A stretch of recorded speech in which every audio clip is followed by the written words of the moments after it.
Madame, Monsieur, bonjour et bienvenue dans votre émission spéciale consacrée à l'Ukraine. 观众朋友您好，欢迎收看欧洲卫视双语特别节目《直击乌克兰》，我们一同关注乌克兰局势的最新进展。Voici l'essentiel des informations. 下面请看详细内容。当地时间3月29号，白宫方面称，美国总统拜登将就与俄罗斯总统普京进行直接会谈做准备，但会谈的前提是俄罗斯能就美方提出的一些条件做出保证。 同一天，美国国防部否认驻波兰的美军正在与乌军接触，并称双方只在移交武器时进行接触。此前，有美国媒体报道称，美国总统拜登日前在波兰演讲时或暗示美军正在为乌军提供训练。路透社3月29号报道，美国国防部发言人科比表示，驻波兰的美军正在与乌军接触，向他们移交武器，但这当中不涉及为乌军提供训练，这不是本质意义上的训练。我认为这只是一种接触。不过，科比并未透露相关的细节。科比补充道，美方会向包括立陶宛在内的东欧国家再部署一批兵力和武器，包括10架F-18战机和超过200名士兵。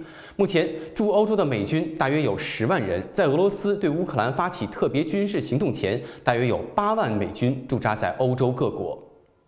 Selon France Info, Yashlev Chous, le chef de l'administration d'État régionale de Tchernihiv dans le nord de l'Ukraine, a déclaré mercredi 30 mars que la réduction de l'offensive russe promise la veille par Moscou après des pourparlers de paix à Istanbul n'avait pas été observée dans la région. Tchernihiv a été bombardé toute la nuit avec de l'artillerie et des avions de l'armée russe, affirme le gouvernement de la région, qui a également évoqué des frappes sur la ville voisine de Nizhny, à une cinquantaine de kilomètres au sud-est. Des infrastructures civiles, des bibliothèques, des centres commerciaux, de nombreuses maisons ont été détruites à Tchernihiv, qui ne dispose plus d'eau ni d'électricité, selon ce responsable ukrainien. John Kirby, le porte-parole du ministère de la Défense américain, a émis des doutes mardi soir sur les intentions russes après la promesse d'une réduction de l'activité militaire autour de Kiev et dans la zone de Tchernihiv. Il ne s'agit que d'un repositionnement de l'armée russe et non d'un vrai retrait. On verra s'ils tiennent parole, a déclaré de son côté le président américain Joe Biden à des journalistes peu après s'être entretenu avec les dirigeants français, britanniques, allemands et italiens.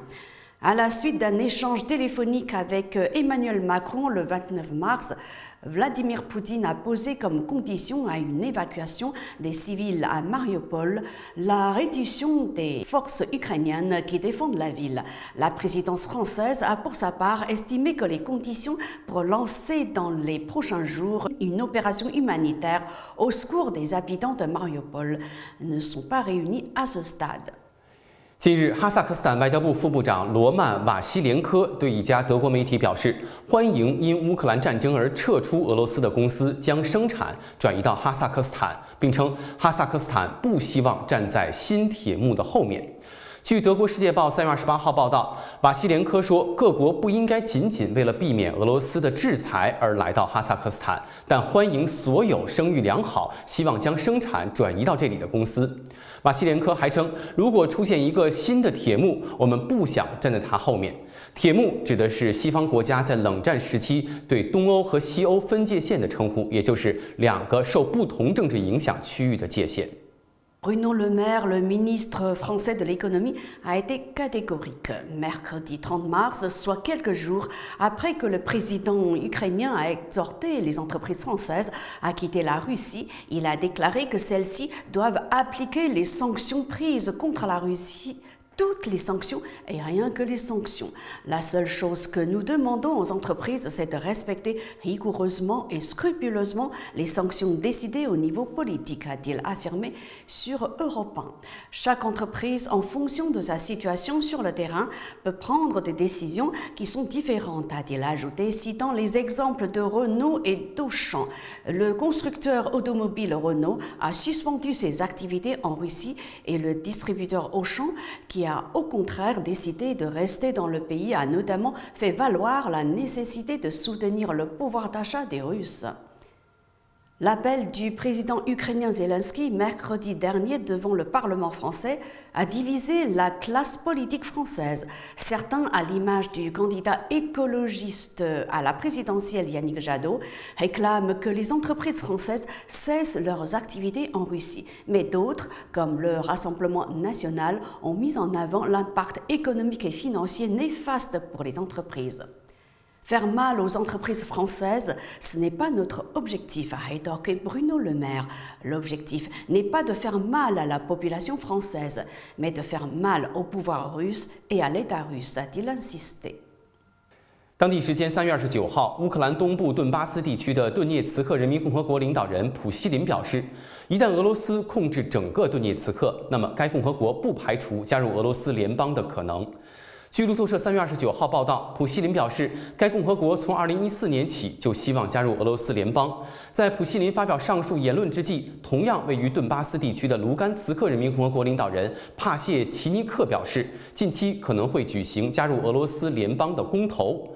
对此，俄罗斯联邦委员会议员克里沙斯表示，顿涅茨克和卢甘斯克有权做出任何决定。不过，乌克兰方面表示，类似投票缺少法律依据。俄罗斯卫星通讯社29号报道称，俄罗斯国防部长绍伊古表示，俄罗斯对乌克兰特别军事行动第一阶段主要任务整体上已经完成，接下去俄军主要注意力和精力会集中在实现首要目标，也就是解放顿巴斯地区。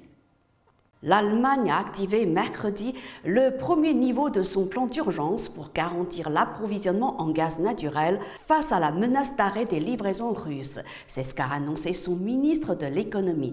Une cellule de crise est maintenant mise en place au sein du ministère afin de superviser la situation alors que le G7 a rejeté la demande russe de paiement en roubles, a-t-il expliqué lors d'une conférence de presse. Ce plan d'urgence comprend 3 niveaux d'alerte. Et à ce stade, la sécurité de l'approvisionnement en gaz est garantie en Allemagne, a-t-il précisé. Le nombre de réfugiés ayant fui l'Ukraine depuis le 24 février se rapproche de la barre symbolique des 4 millions qui pourrait être franchie dans les tout prochains jours selon l'ONU. Elle estime à presque 6,5 millions le nombre de déplacés à l'intérieur du pays. Avec plus de 3,9 millions de réfugiés ukrainiens, principalement des femmes et des enfants, l'Europe n'a plus connu de tels flots de réfugiés depuis la Seconde Guerre mondiale. Enfin, plus de 5000 jeunes Ukrainiens sont actuellement scolarisés dans les écoles, collèges et lycées français. Un chiffre qui devrait rapidement doubler et qui oblige les services de l'éducation nationale à s'adapter selon France Info. C'est la fin de votre émission spéciale consacrée à l'Ukraine. Merci à vous de l'avoir suivi. Mandarin TV continue de suivre de très près l'évolution de la situation en Ukraine. À la prochaine. 感谢收看这一期的特别节目《直击乌克兰》。有关乌克兰危机的最新进展，欧洲卫视还会持续关注。咱们下期节目再见。